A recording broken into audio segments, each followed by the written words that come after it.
Selamat datang di channel kami. Silahkan tekan tombol like, subscribe dan nyalakan lonceng serta tinggalkan komentar bila Anda menyukai video-video dari kami.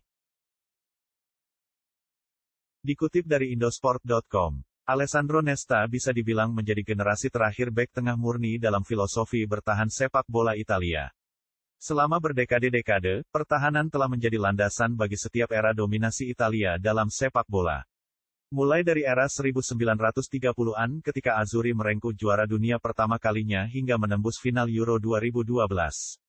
Secara progresif, sepanjang masa itu segudang bek kelas atas datang silih berganti saling menyerahkan obor perjuangan dari satu generasi ke generasi selanjutnya. Pada tahun 1950-an dan 1960-an, di Italia muncul pilar-pilar seperti Giovanni Trapattoni, Tarcisio Berknich dan mendiang Cesare Maldini. Bertahun-tahun kemudian, tepatnya pada era keemasan Calcio di tahun 1980-an dan 90-an muncul pemain ikonik seperti Gaetano Scirea dan legenda Milan, Franco Baresi. Di bawah bimbingan Baresi, muncul sosok besar bernama Paolo Maldini yang kemudian mewarisi mahkota pertahanan Rossoneri dan Gli Azzurri.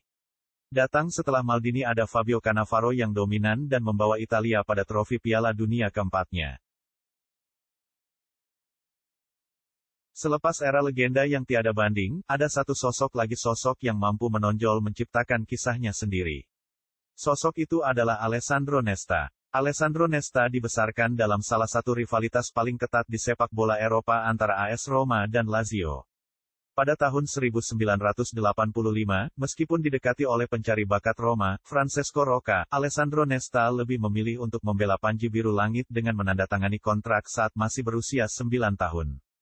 Sebagai pemain belia, Nesta diuji dalam berbagai peran, seperti dari striker ke gelandang.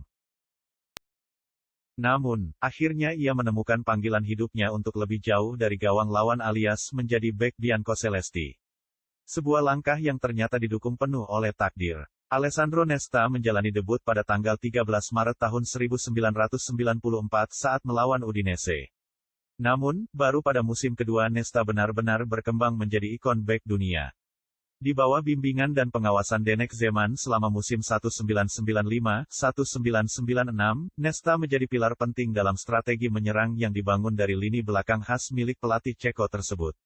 Saya tidak ingin lupa siapa yang meluncurkan saya ke dalam permainan. Zeman memainkan peran penting dalam karir saya, karena ia percaya pada kemampuan saya.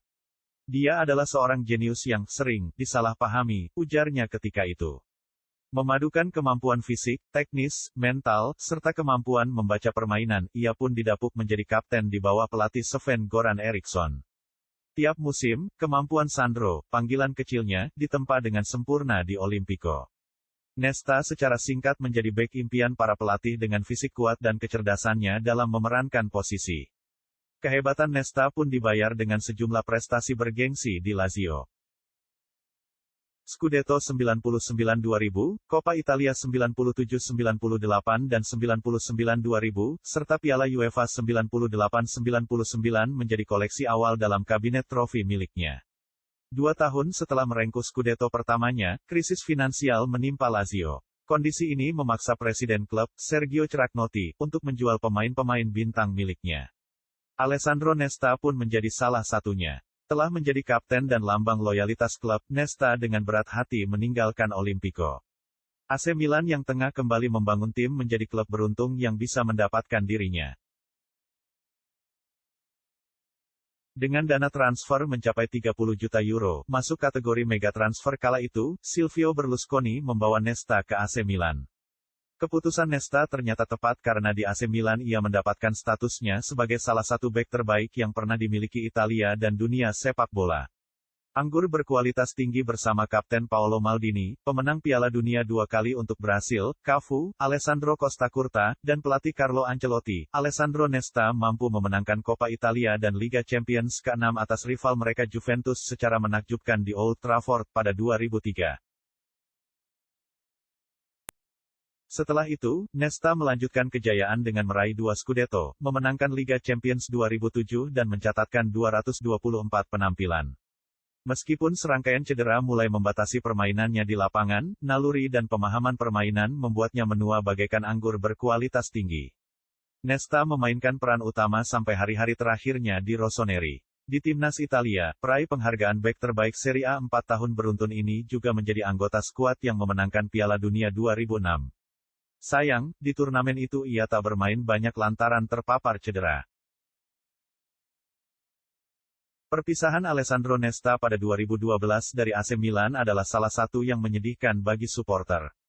Beberapa bulan kemudian, Nesta menuju ke Amerika Utara, bergabung dengan Montreal Impact di MLS di akhir usia 30-an di mana ia menghabiskan 18 bulan sebelum hijrah ke India bersama sesama pemenang Piala Dunia, Marco Materazzi.